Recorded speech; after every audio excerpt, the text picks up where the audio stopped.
Pessoal, tudo bem? Eu vim aqui hoje para fazer um vídeo um pouquinho diferente, para eu falar um pouquinho da encefalomalácia, um pouquinho da vida da Rafa depois do diagnóstico, o porquê que ela teve isso, como foi a estadia dela na UTI. Eu recebi duas perguntas, uma pelo Instagram e uma pelo YouTube. Um beijo para quem mandou as perguntas. Gosto muito de interagir com vocês, continuem mandando, sempre que eu puder vou estar gravando para responder tudo que vocês querem saber. Não precisa ser especificamente da Rafa, da encefalomalácia, pode ser de qualquer área da terapia ocupacional, ou de tratamentos, ou sei lá, qualquer coisa que vocês queiram e eu puder ajudar, eu tô aqui para ajudar todo mundo, tá bom? Então eu vou responder a pergunta dessas pessoas que querem saber um pouquinho da história da encefalomalácia da Rafa e as consequências disso na vida dela. E se vocês querem saber, antes de assistir esse vídeo, já dá o like, se inscreve no canal, curte a nossa página lá no Instagram também, Mãe de UTI, nossa página no Facebook, tá bom? Ajuda pra gente crescer mais e mais e que eu possa trazer também mais assuntos legais para vocês sobre saúde, sobre estimulação, brincadeiras, enfim.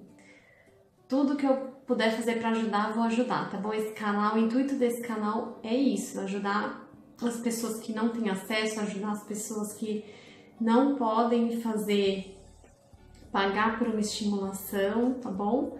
Então, vamos lá que eu vou contar tudo para vocês. Então, pessoal, a Rafa, ela nasceu de 31 semanas e a minha bolsa, o líquido amniótico meu, saiu inteiro, não de uma vez, mas saiu inteiro, assim, em poucas horas eu não tinha mais líquido amniótico, não o suficiente para que ela ficasse dentro de mim, na minha barriga, de uma forma saudável, né?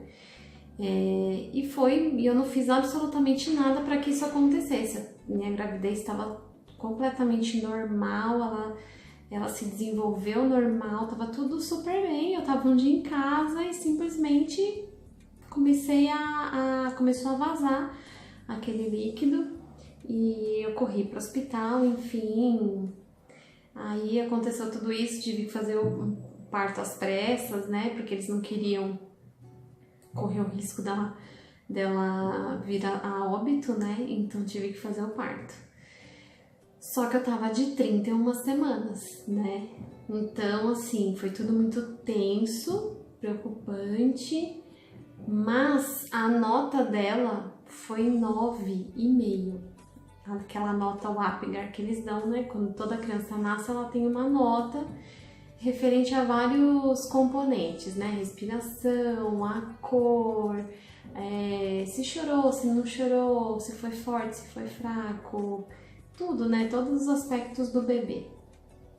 E a nota dela foi 9,5, então foi uma nota ótima. A médica que fez o parto, né? O meu médico, o Dr. Elcio, que fez o parto, ele falou, olha, ela nasceu super bem, com 1,5 kg, porém ela vai ficar na UTI para ganhar peso, porque a gente não pode liberar um bebê que não tenha pelo menos 2 quilos, então ela tem que ficar na UTI. Então tá, apesar de ser triste e a gente não querer que ela fosse pra UTI, ela foi, porque, né, por questões de segurança, enfim. Então a gente já sabia de todo aquele esquema de visitação e tal. Foi triste, tive que ir pra casa sem ela, tive alta e ela ficou. Nos primeiros dias a gente só podia pôr a mão pela incubadora, não podia colocar a mão, depois colocar a mão pela incubadora, aquela história toda de UTI, quem passou sabe como que é aflitivo, né? E aí os dias foram passando e ela foi melhorando, pegando peso, começou a tomar leite, aquela coisa toda, aí eu pude pegá-la. Não sei aqui falar pra vocês depois de quantos dias que eu pude pegar ela no colo, mas ela, dentro da UTI existem alas, né, que a criança vai passando. Então a criança quando nasce ela vai para uma ala, quando ela melhora e vai pegando peso e tá tudo bem com ela, ela vai para outra ala, os bebês mais recuperados, até ela chegar na última ala, que é perto da porta da UTI, que de lá ela vai pro quarto. E a Rafa, ela foi passando de ala em ala até chegar na última ala, que foi a ala que eu pude pegá-la e dar de mamar pela primeira vez para ela. E foi muito legal, a gente chorou, enfim. No dia seguinte, quando eu cheguei para visitá-la, ela tinha voltado para a primeira ala, a ala de quem acaba de nascer, a ala de risco, vamos dizer assim, dos que estão piores, né? E aquilo foi um choque pra gente, caiu o nosso mundo e a gente não sabia o que fazer, o que esperar e por que ela tinha ido para lá. E no fim a gente ficou sabendo que ela pegou uma enterocolite lá dentro da UTI, tá? Então a médica da UTI falou pra gente que assim, ela não sabia dizer se a enterocolite era uma bactéria que teria vindo de fora da gente, das visitações, se uma bactéria que de repente algum profissional lá de dentro passou para ela na hora da manipulação, né? Porque eles davam banho, medicações, aquela história toda. Então assim, não sabe dizer como que ela pegou. Mas ela pegou e essa enterocolite foi muito, muito, muito, muito séria. É uma inflamação, na verdade, que ela teve muito séria no intestino e ao redor do intestino, né, no próprio peritônio, que é o que recobre os nossos órgãos. Então foi uma coisa assim muito delicada, muito séria, e se não fosse resolvido teria que operar. Então assim, foi Deus, o tempo todo foi Deus, assim, com a mão dele na vida dela e protegeu ela de todo mal. Ela, graças a Deus, ela não precisou operar, mas ela quase morreu. Teve um dia da visitação que eu e o Lúcio chegamos na UTI, ela tava pele e osso, imagina, ela nasceu com 1,5 kg, tomando doses e doses de medicamento e era assim, sabe, aquela coisa angustiante de 7 dias de antibiótico, aquele antibiótico não fazia efeito, passava para outro antibiótico, era mais 3 dias, passava para outro antibiótico, era mais 14 dias e assim foram 47 dias de UTI. Até que, graças a Deus, acho que de tanta oração, de tanto chorar, de tanto pedir, de tanto orar mesmo, pedir a Deus pela vida dela, eles descobriram que o que ela tinha não era uma bactéria, era um fungo. E o fungo, ele é infinitamente pior que a bactéria. Ele é muito mais difícil de você conseguir matar ele dentro do organismo. Tanto que eles deram, acho que uns 7, 8 tipos de antibióticos diferentes para ela. E ela não melhorava. Não melhorava. Deram sangue, deram... olha, o que vocês imaginarem, a Rafa passou na UTI. Em questão de remédio, de intervenção, eu até, nas poucas horas que eu dava risada, eu até falava pro Lúcio que ela parecia uma peneira de cozinha, porque cada vez que eu chegava lá, ela tava furada em um lugar diferente, era no pé, era no braço, era na mão, era na cabeça, era no pescoço, olha, eu não desejo pra mãe nenhuma que a gente passou, pra pais nenhum que a gente passou. Porque foi horrível e enfim, mas assim, ela se curou, né? Descobriram que era o fungo, deu tudo certo. A hora que descobriram que era o fungo, que começaram a dar fungicida pra ela, gente, foi como tirar com a mão, assim. No dia seguinte eu cheguei pra visitar, ela já tava corada, ela já tinha ganhado peso, ela em poucos dias já começou a mamar, tomar o leite no copinho. Aí depois ela foi para aquela ala lá que eu falei para vocês, dos bebês recuperados. Aí a gente pôde pegar ela no colo. Eu nem queria muito, com medo de passar. Eu queria usar tudo, eu queria usar roupa, queria usar máscara, queria usar touca, eu queria lavar minha mão 1 milhão de vezes, porque com medo, a gente fica apavorado de ter sido a gente o causador, né? Mas graças a Deus ela ficou super bem e teve alta. Veio para casa. Essa é a primeira parte da história. Veio para casa, teve alta, aquela história toda, visitação, né? No começo aquela coisa de não podia visitar, não podia ver, porque medo de infecção, então álcool gel, assim, nossa, como diz meu marido, eu comia com farinha, né? Porque tudo era álcool gel, tudo era desinfetado o tempo todo, aquela neurose que a gente fica, quem já teve filho em UTI sabe. E aí, o desenvolvimento dela foi normal, assim, sempre foi normal. Ela sempre conseguiu alcançar o desenvolvimento dela dentro do esperado. A pediatra dela explicava que o prematuro sempre tem idade corrigida, idade cronológica e que todas as funções do desenvolvimento de um prematuro tem um período maior, eles dão um período maior assim de chance, vamos dizer. Então, por exemplo, um bebê, vou dar um exemplo, né? Um bebê senta com 6, 7 meses, então um prematuro ele pode sentar até 8, 9 meses. Eles dão esse período para a criança prematura, porque tudo é sempre com um pouquinho de atraso. E a Rafa foi indo no desenvolvimento dela, com um pouquinho de atraso e fazendo, com um pouquinho de atraso e fazendo. E eu, como terapeuta ocupacional, eu estimulava ela o máximo que eu podia, com brinquedos, com coisas, com tudo, né? Só que chegou um determinado período do desenvolvimento dela que eu não via mais esse desenvolvimento. Ela não alcançava. E aí eu comprava brinquedo, inventava brincadeira, cantava, pulava, cantava bananeira, fazia de tudo e ela não mostrava nenhum tipo de avanço. Aí aquilo, né, acendeu a luz e aí eu falei, não, isso não tá legal, eu preciso... E aquilo me incomodava de um jeito assim, porque vocês podem imaginar, né, eu sendo profissional da saúde, vendo minha filha não se desenvolvendo, eu fiquei louca. E aí eu peguei e falei pro meu marido, eu vou virar ela do avesso, mas eu vou descobrir o que ela tem, porque não é normal uma criança que não se desenvolve, uma criança que não faz o que ela tem que fazer dentro do período normal, né, que ela tem que apresentar as diferenças, né, do desenvolvimento. E aí começou a nossa luta nos médicos, levei ela, a minha pediatra encaminhou ela para neuropediatra, e aí a neuropediatra começou, vamos fazer esse exame, vamos fazer tomografia, vamos fazer não sei o que, vamos fazer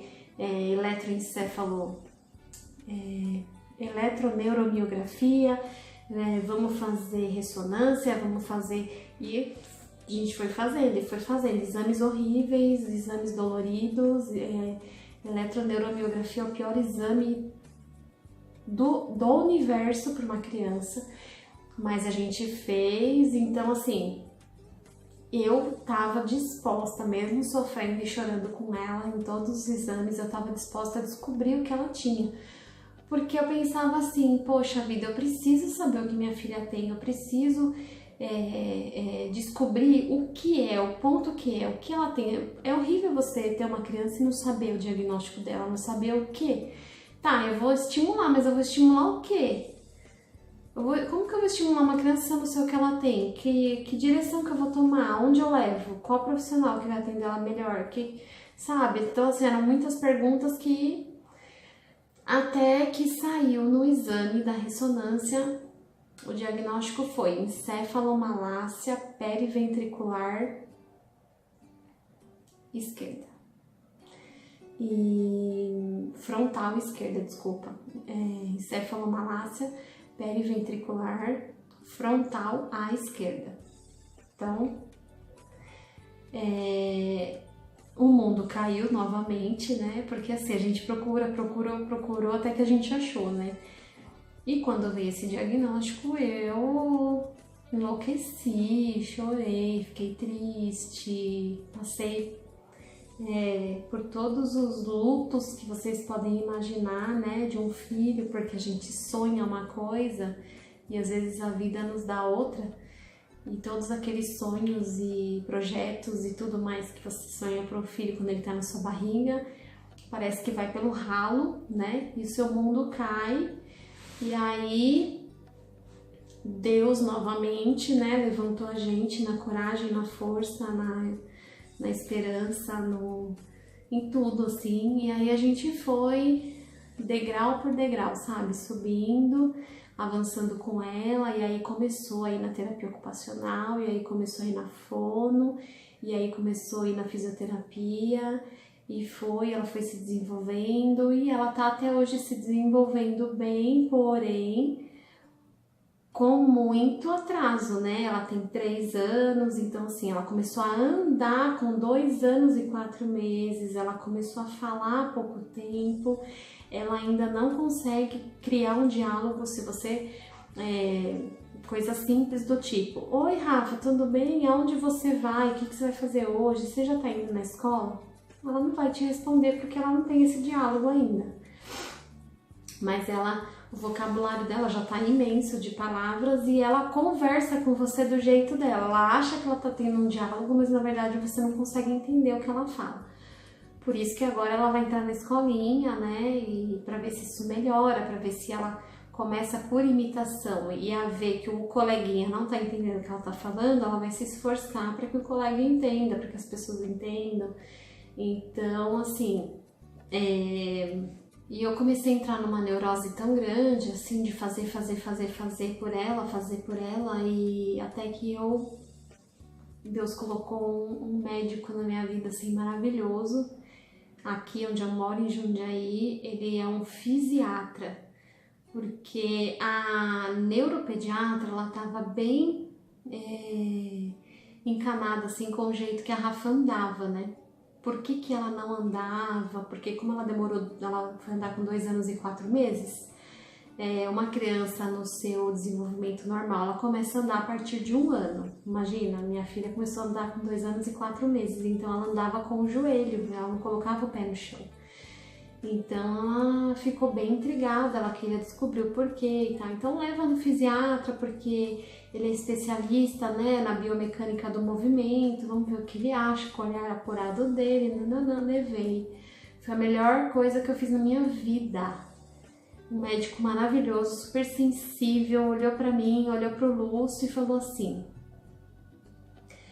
para de procurar problema onde não existe. A sua filha, ele falou com essas palavras assim: a sua filha, ela não chama encefalomalácia, sua filha chama Rafaela. É dela que você tem que cuidar, é nela que você tem que acreditar e é por ela que você tem que lutar. Juro que ele falou isso, olhou pra gente e falou isso, assim, foi super... Até hoje, quando eu lembro, assim, é emocionante, assim, sabe? Porque a gente, quando tá passando por principalmente com o filho, né? Quando a gente passa por um diagnóstico muito pesado, uma coisa assim, que você olha pro futuro e fala assim: meu Deus, o que minha filha vai ser? Eu me questiono muito, assim, sabe? Se ela vai conseguir isso, se ela vai conseguir aquilo. Até onde, por mais que eu estimule, até onde eu vou conseguir com ela? Até onde ela vai responder?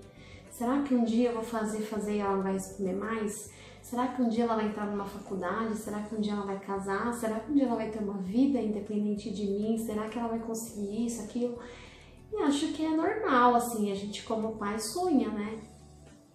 E a gente quer o melhor para os nossos filhos, e tudo que a gente nunca teve a gente quer dar, e tudo que a gente nunca fez a gente quer que eles façam. Então, assim, é bem complicado a gente lidar com tudo isso, mas a partir desse dia que eu passei com esse fisiatra, eu realmente comecei a olhar para minha filha com outros olhos, assim.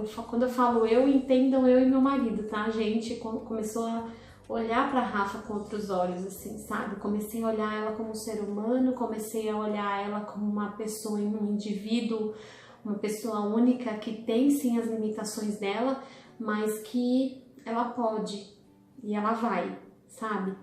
Então, tem vontades, tem os desafios, tem as dificuldades, e eu vou estar sempre do lado dela para tudo que ela precisar, buscando sempre o melhor, buscando sempre o melhor tratamento.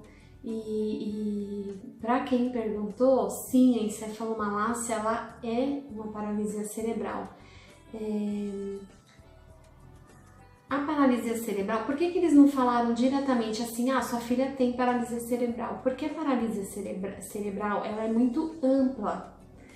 Ela pode ser desde a encefalomalácia, ela é uma consequência de alguma coisa, tanto que no diagnóstico dela e na carta que a neuropediatra deu tá escrito assim: encefalomalácia por consequência da prematuridade. Então, assim, encefalomalácia ela é uma consequência de alguma outra patologia, ela não é a doença. Ela acontece por causa de alguma coisa que aconteceu na vida da pessoa, entende? Então, a encefalomalácia ela é por consequência da prematuridade da Rafa. E isso deve ter se dado, a gente acha, né, conversando com os médicos, que foi por causa de várias anóxias que ela teve na UTI, ela foi entubada várias vezes. Então, assim, tudo isso causa danos irreversíveis no cérebro da criança e de qualquer pessoa. Então, a gente acha que foi por conta disso, mas pode já ter sido dentro da minha barriga e pode ter ocorrido na UTI. Como ela passou por tantas coisas ruins na UTI, a gente meio que jogou a culpa para a UTI. Mas ninguém sabe dizer ao certo assim em que momento foi, sabe? Mas a encefalomalácia, ela é sim uma paralisia cerebral, porém não debilitante, vamos dizer assim. No caso dela, ela tem um atraso do desenvolvimento global, porque a encefalomalácia, ela comete um atraso global do desenvolvimento. É como se pegasse todo o cérebro, cada partezinha do cérebro tivesse um pouquinho de atraso. Então, ela tem atraso para falar, então ela tem atraso para andar, ela tem atraso para isso, ela tem atraso para aquilo, mas ela vai fazer desde que a gente estimule. Foi essa a orientação da neuropediatra dela. Estimulação na vida dela sempre, sempre, sempre. E a sua filha vai ser aquilo que você oferecer para ela. Então, se é uma criança que tem acesso a estimulações variadas de todos os tipos, por exemplo, se ela está numa escola que estimula ela o tempo todo, se são pais que levam a criança para alguns lugares que estimulam várias coisas, por exemplo, visão, olfato, movimento, tudo, estimulação geral, como um todo, assim. Se são pais que estimulam, obviamente a criança vai se desenvolver. Se você pegar uma criança que tem uma patologia, onde os pais oferecem vários tipos de estimulação, e uma outra criança onde os pais não levam em lugar nenhum ou levam apenas em um lugar, você vai ver nitidamente a diferença do desenvolvimento, independente da patologia da criança. Então, a encefalomalácia, ela é sim uma paralisia cerebral, porém não debilitante, porque quando a gente fala paralisia cerebral, a gente pensa logo naquela criancinha debilitada na cadeira de roda, com membros, né, tortinhos e aquela coisa toda de dependência e tal. E não é só isso, a paralisia cerebral ela é muito ampla, de muitos tipos, de muitas formas, mas assim, é isso que eu queria contar para vocês, sabe? Independente do diagnóstico do nosso filho, que vocês tenham e do que tenha acontecido com vocês aí, estimulem o máximo que vocês puderem, levem médicos e se você ficar com uma pontinha de dúvida, leve em outro, igual eu fiz, sabe? Eu levava em vários médicos. Por exemplo, se eu ia num médico que falasse alguma coisa que aquilo ali, não sei, não me convenceu, eu marcava outro médico e levava. Eu vivia em médico, a Rafaela viveu em médico assim durante 1 ano e meio, a gente só ia em médico e fazer exame, porque eu realmente descobri a fundo o que era e eu não queria ter, eu falei pra neuropediatra assim, eu não quero ter sequer uma vírgula de dúvida, eu quero saber exatamente o que minha filha tem, ou que doença, pode me falar o que é, porque eu quero tratar exatamente o que ela tem. Então, assim, levem, escutem os médicos, não ficou satisfeita, levem outro, sabe? E ajudem os seus filhos no que eles precisarem e estimulem o máximo que vocês puderem. As APAES estão aí para ajudar, as instituições estão aí para ajudar, reembolso de convênio está aí para ajudar. Então, assim, sabe, tem muitos caminhos para quem tem dinheiro, para quem não tem dinheiro. Existe saída, existe estimulação. existe qualidade de vida para todo tipo de patologia, de doença. Então, assim, a gente tem que correr atrás do prejuízo, né? Então, é isso que eu penso em relação a ela. Eu vou acabar por aqui, porque senão esse vídeo vai ficar gigantesco. Mas, assim, espero ter respondido as questões aí de vocês, ter contado um pouquinho da história. Claro que tem muito mais coisa, muito mais detalhes, coisas que aconteceram, que não dá pra falar tudo aqui, senão vai ficar gigantesco, mas resumindo, é isso mesmo. A encefalomalácia é uma paralisia cerebral, não é um nome bonito, né, como a mamãe falou, para paralisia cerebral, é apenas uma denominação, porque a paralisia cerebral realmente é uma coisa que choca, né, quando você fala tem uma paralisia cerebral, mas é que ela é consequência de alguma coisa que sua filha teve, que seu filho teve. E procure saber exatamente o que é para você poder estimular o certo, né? Porque às vezes a gente vê no consultório crianças que vêm com diagnóstico e você fica batendo naquela tecla e vê que a criança não desenvolve e no fim você vai descobrir que era outra coisa. No fim você vai descobrir, em escola a gente vê muito isso, né? Criança que é diagnosticada por professor, pessoas não capacitadas para darem diagnósticos e aí chegam para os pais e falam, seu filho tem tal coisa, e aí você toma aquilo como verdade e sai que nem uma doida para ajudar seu filho, né? Porque é o que uma mãe faz. E no fim você descobre que não era bem aquilo, que você poderia ter feito outras coisas, que ele perdeu tempo. Então é muito importante saber o diagnóstico certo. Tá bom, gente? Espero ter ajudado. Qualquer dúvida, se vocês quiserem esse vídeo parte 2 para eu contar mais coisas ou saber de outras estimulações, de outros problemas também, podem deixar nos comentários e não esqueçam de curtir, tá bom? Um beijo para todo mundo, fiquem com Deus e até a próxima!